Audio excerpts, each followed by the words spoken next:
Welcome back. Kotter put 8 names in front of America in 1975. The Sweathogs became the loudest classroom in television history. 5 of them are dead now. One went down at 60 from a heart attack, his ashes handed to his family. Here is the rest of the story. Number 1. John Travolta. He was 21 years old when he walked onto the Welcome Back, Kotter soundstage in the summer of 1975, and within 2 years he would be the biggest male movie star on earth. Vinnie Barbarino was the leader of the Sweathogs. The pompadour, the swagger, the put-down ready in his back pocket. That was Vinnie. Every girl in Brooklyn would have written his name on a notebook.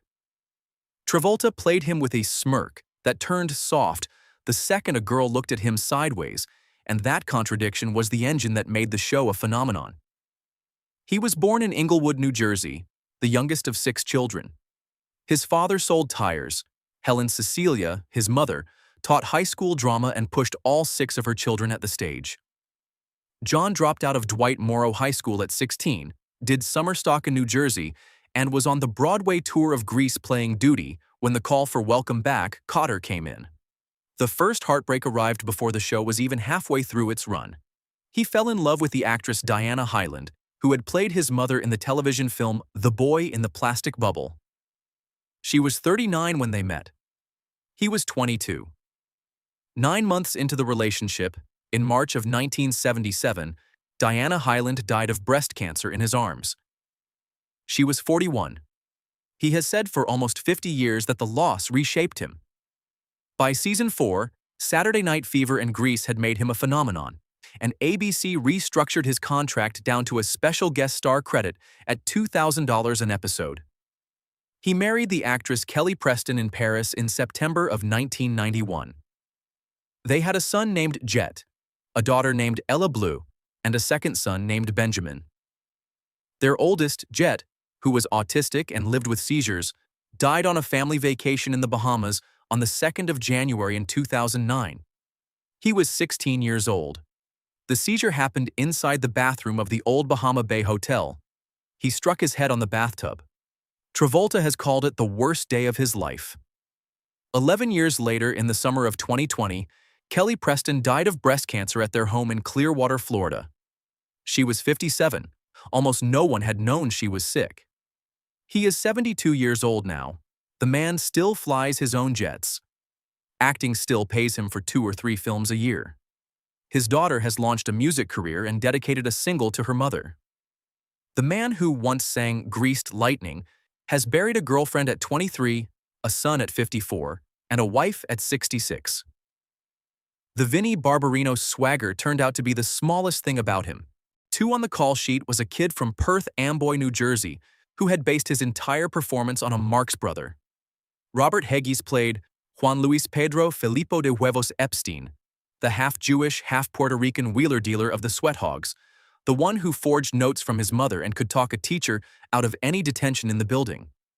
The role was built on Chico Marx, the rapid-fire scammer of the 1930s, and the result was a 1970s Brooklyn classroom inhabited by a vaudeville ghost. Hegyes was the eldest of 4 children of a Hungarian father and an Italian mother. He grew up in Metuchen, New Jersey, started acting at Metuchen High School, worked at the Hegyes in town while studying theater at Glassboro State College, and made it to Broadway in a play called Don't Call Back at the Helen Hayes Theater. That was where producer James Comack found him at 24. Less interesting than the resume is what was inside the family tree. Robert Hegyes was the first cousin of the opera tenor Mario Lanza, the matinee film star of the 1950s. The Marx Brothers and Mario Lanza in one bloodline, both of them feeding into a kid playing a Brooklyn high schooler. He was married 3 times. Mary Kunis through the first half of the 70s, Kyle Drummer at the start of the 80s, and Lynn O'Hare from 1987 through 1993. With Lynn, he had a daughter named Cassandra and a son named Mac. The long love of his life was a woman named Cynthia Wiley, who came to him in 1994 with 2 children of her own and stayed for 13 years. By the time he died, his girlfriend was a woman named Suzanne Russian. He had 4 children he loved, 2 of them his by blood and 2 of them by choice, and he had spent the last 3 years of his life back in Metuchen, where he had grown up. In early January of 2012, he gave a final public performance. The role was Chico Marx, in 3 nights of a staged radio play of the old 1930s Marx Brothers show, Flywheel, Shyster, and Flywheel. 3 weeks later, on the morning of the 26th of January, he had chest pains at his home. He had survived an earlier heart attack 2 years before. The ambulance got him to John F. Kennedy Medical Center in Edison, New Jersey, in full cardiac arrest, and he was pronounced dead at the hospital. He was 60 years old. His body was cremated and the ashes were given to his relatives. There is no cemetery anywhere in the country with his name on a stone. Robert Hegyes built his fame on a 1930s vaudeville comedian and came home to die in the New Jersey town where he had played his first high school role at 15. The only Sweathog who appeared in all 95 episodes was a quiet-voiced basketball player. Number 3. Lawrence Hilton Jacobs played Freddie Boom Boom Percy Washington, the smooth one, the kid who never raised his voice because nothing in the room was going to ruffle him. The other 3 Sweathogs spun. Boom Boom held the center. He was born in New York City in September of 1953, the 5th of 9 children of West Indian immigrants. His father Hilton came from one place, his mother Clotilda from another, and the household they built held all 9 kids. Larry, as his family called him, graduated from the High School of Art and Design in 1971, attended Wilkes University in Pennsylvania for a brief stretch, and trained at the Negro Ensemble Company and the Alfan Theatrical Ensemble. The breakthrough came in 1975 with 2 roles in 1 year. He played Cochise, the basketball player, in Cooley High that summer, and a few months later the producers of Welcome Back, Kotter, looked at the Cooley High footage and offered him Boom Boom. The work after Kotter is the kind that builds a 50-year career when nobody is looking. He played Noah in the original Roots in 1977. The role of Sergeant Dobbs on Alien Nation came next. In 1992, he gave a quietly devastating performance as Joseph Walter Jackson, the patriarch of the Jackson family, in the miniseries The Jacksons, An American Dream. He sang backup on Rick James's Street Songs in 1981. Songs he wrote were later recorded by Gloria Gaynor and Ben E. King. As of the spring of 2026, he is 72 years old, lives in Los Angeles, and has a 2025 BET Plus action drama called War Dogs on his recent credits list. He is the father of 2 daughters and has kept the rest of his private life almost entirely his own. The smoothest Sweathog quietly outlasted the rest of the classroom and turned a 4-year sitcom into a 5-decade body of work that the industry never quite gave him full credit for. The next name on this list was a Broadway musical lead at 15. Standing at the kitchen counter at the start and end of every episode, leaning into the joke her television husband was about to tell, was the 4th name on this list. Marcia Strassman played Julie Kotter. She was warm, sharp-tongued, and tired in exactly the way the wives of teachers are tired, and she was the only adult in the household who consistently knew what was going on. She was born in New York in April of 1948 and raised in Passaic, New Jersey. By 15, she had succeeded Liza Minnelli in the off-Broadway musical Best Foot Forward. The Patty Duke Show cast her at 16. At 19, she signed to Uni Records and put out a single called The Flower Children that hit number 4 in San Diego, number 2 in San Francisco, and number 3 in Vancouver. Her grandmother had been a Ziegfeld girl. The Welcome Back, Kotter audience saw a sitcom wife. They had no idea they were watching a former teen pop star, a former Broadway musical lead, and a nurse Margie Cutler from the first season of MASH. She did not enjoy making the show. In a 1978 People magazine interview, she said she prayed for cancellation, and she went after Gabe Kaplan publicly to try to break her contract. After it printed, she and Kaplan compared notes and realized that the executive producer, James Comack, had been telling each of them separately that the other one disliked them, driving the wedge himself. Kaplan was guest hosting The Tonight Show that week, and he brought her on as a guest so they could clear it up in front of America. They lost years of better material to a producer running them against each other. After Kotter, she found her biggest film success as Diane Selinsky, opposite Rick Moranis in Honey, I Shrunk the Kids in 1989, and the sequel, Honey, I Blew Up the Kid in 1992.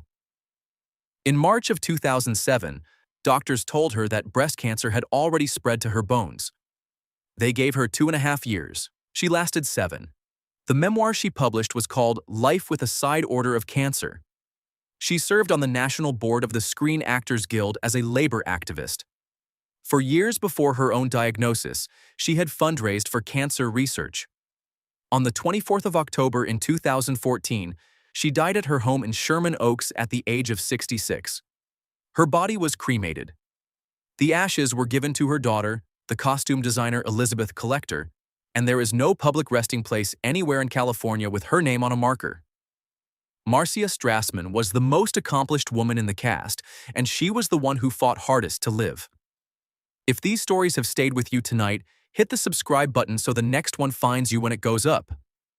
There are 4 more names left in this classroom. The man whose name was actually in the title of the show was the 5th name on this list. Gabriel Weston Kaplan, born in Brooklyn in March of 1945, played Gabe Kotter, the wisecracking remedial class teacher who returned to his Bensonhurst alma mater because he remembered being one of the kids nobody believed in. The performance was Kaplan's stand-up act welded onto a sitcom. The Uncle Saul jokes Kotter told his wife Julie at the kitchen counter were Kaplan's actual stand-up routine, the bit called Holes and Mellow Rolls he had been doing on The Carson Show since 1973. He was a Brooklyn kid first and an entertainer second. A block from Ebbets Field was where he grew up, wanting to be a Major League Baseball player so badly that he tried out for minor league rosters and was turned down.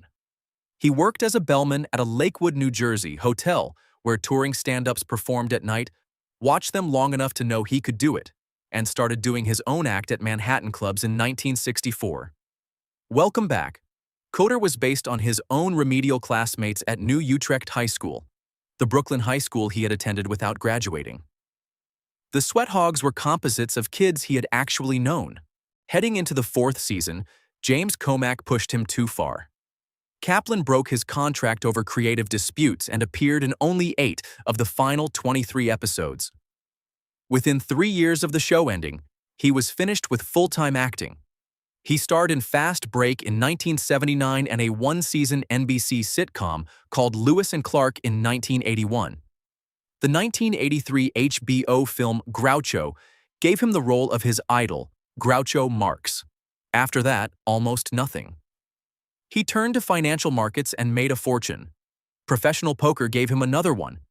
By 2017, his lifetime live tournament winnings approached $2 million. He hosted the cable series High Stakes Poker for years. He has never publicly confirmed a marriage. His daughter Rachel was born in 1990, and he has never publicly identified her mother. As of the spring of 2026, he is 81 years old and divides his time between Las Vegas and California. The man whose face was on a 1976 lunchbox treated a #1 sitcom as a phase he intended to outgrow, and he is the rare creator who actually did it. The next name on this list moved to Hawaii in his 60s to die alone. Number 6 was the small, sour, deadpan miracle who walked into Kotter's classroom every week and visibly wished he had taken a different career. John Sylvester White played Mr. Michael Woodman, the vice principal who became principal in the final season. Without Woodman, there was no friction in the show, and without friction, there was no show. White was a character actor with the kind of timing nobody can teach. Every line landed without a wasted syllable. Every reaction was a short story about a man who had given up on the next generation 30 years ago. He was born in Philadelphia on Halloween of 1919 and grew up in a small bedroom community of Washington called Colmar Manor, Maryland. His father, also named John Sylvester White, was an attorney and the first elected mayor of the town. The son went to the University of Maryland and broke into radio drama in the late 1940s, including a 1949 episode of the CBS series Suspense. From 1951 to 1952, he starred as Keith Barron, the first husband of Mary Stuart's Joanne Gardner, on the early television soap Search for Tomorrow. By the time Welcome Back, Kotter cast him at 55, he had been working steadily on screen for a quarter century. In 1944, he married the actress Joan Alexander, who was the radio voice of Lois Lane on the 1940s Adventures of Superman serial. The marriage was annulled inside of a year. He never publicly remarried, never had children, and by the mid-1980s he had retired from acting and moved to Hawaii to live alone. He was diagnosed with pancreatic cancer in his final months and died on the 11th of September in 1988 in Waikiki, at age 68. That made him the first member of the principal Welcome Back, Kotter cast to die, 24 years before any of his Sweathog students would follow him. His body was cremated, and the location of his ashes was never publicly recorded. Some sources have reported the ashes were scattered in the Pacific Ocean off the Hawaiian coast. There is no marker for him anywhere on Earth. John Sylvester White anchored every classroom scene of the show, then chose Hawaii at the end, and left no trace behind that anyone can visit. 7 brings us to the girl Sweathog. Deborah Lee Scott played Rosalie Hotsy Totsy, the kid whose nickname carried more than the script ever quite said out loud. She showed up early in Season 1 in an episode called Who Done It, where Rosalie announced she was pregnant after the Sweathog boys had been bragging about how far they had each gotten with her. The punchline was that none of them had actually done anything. Scott played her tougher than the boys around her and twice as funny, a snaggle-toothed, broad-shouldered, all-American urban girl who looked like she could outlast every one of them on the block. She was born in Elizabeth, New Jersey in April of 1953, and her family was already Hollywood adjacent. Her oldest sister, Scott Bushnell, produced many of the films of the director Robert Altman. Deborah Lee did her first acting job in 1971 as the corpse of a 14-year-old kidnapping victim in Dirty Harry. She played Harrison Ford's girlfriend in American Graffiti 2 years later. Through the late 1970s, she was everywhere. Mary Hartman, the spin-off Forever Fernwood, the Donna Pescow sitcom Angie, Police Academy 3, and almost every game show on the dial. She auditioned for the role of Marty in Grease in 1978. Dinah Manoff got it. The work cooled fast after 1980. The man she was going to marry was a New York and New Jersey Port Authority police officer named John Dennis Levi. He was killed at the World Trade Center on the 11th of September in 2001. The mother of her fiancé later told a reporter that Deborah Lee had developed cirrhosis of the liver from drinking that started after Levi died. Her sister Jerry said it more simply. She never did get over Dennis's death. After 9/11, she moved to Amelia Island in northern Florida to be near her older sister. She lived 3 years and 7 months past the towers and died at her home there on the 5th of April in 2005 at the age of 52. Her body was cremated and the location of her ashes is not publicly known. The hardest-edged Sweathog in the cast was undone in the end by a grief that most of America watched happen on live television. Tell me in the comments which one of these stories stayed with you the longest tonight. There are no wrong answers. The last name on this list is the only one of the deceased cast members whose grave you can actually visit. Number 8. Arnold Dingfelder Horshack. Ron Palillo played him as the eager, wheezing, hand-raising try-hard, whose laugh sounded like a donkey having an asthma attack and whose "ooh, ooh, ooh" became one of the most imitated catchphrases of the entire decade. The audience laughed at Horshack every week, and underneath the laughter they understood, every week, that this was a kid. The world had been quietly mocking his whole life, and who had decided to mock himself first? Louder. Palillo was born Ronald Gabriel Palillo in New Haven, Connecticut, on the 2nd of April in 1949, the son of Italian immigrants Gabriel and Carmel. His father died of lung cancer when Ron was 10 years old, a loss he later said shaped his entire life. He grew up in nearby Cheshire and founded his own summer theater company, the Blackfriars, at the age of 14. After Cheshire High School, he earned a drama degree from the University of Connecticut, where he would return to teach in the late 1990s. The Horshack role made him famous and then trapped him. In a 1997 interview, he said openly that the part had typecast him so completely that it had cost him serious work for the rest of his life. On stage in New York, away from the cameras, he played Mozart in Amadeus, George in Who's Afraid of Virginia Woolf, and Nathan Detroit in Guys and Dolls. He wrote a full-length play in 2005 about the Peter Pan author J.M. Barrie, called The Lost Boy, which premiered at the Helen Hayes Theater in Nyack, New York. The last 3 years of his life were spent teaching freshman drama at the G-Star School of the Arts, a charter school in West Palm Beach, Florida. He never married.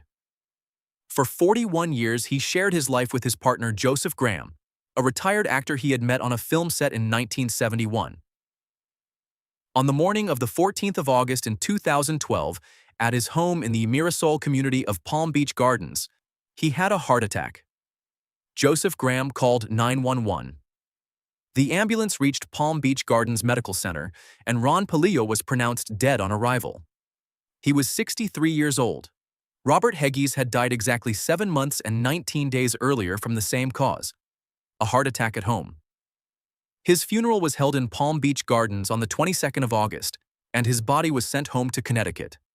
He is buried at St. Lawrence Cemetery in West Haven, New Haven County, in Section W, Lot 4105 on St. Casimir Avenue.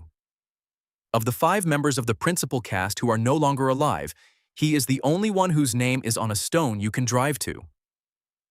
Ron Palillo played the most cartoonish character on the show and was the most accomplished theater man in the cast, and the only one of the gone who left the rest of us a place to stand. 5 lives ended, 4 scattered to ashes from Hawaii to New Jersey, 1 stone waiting in West Haven. The Sweathogs went home in pieces.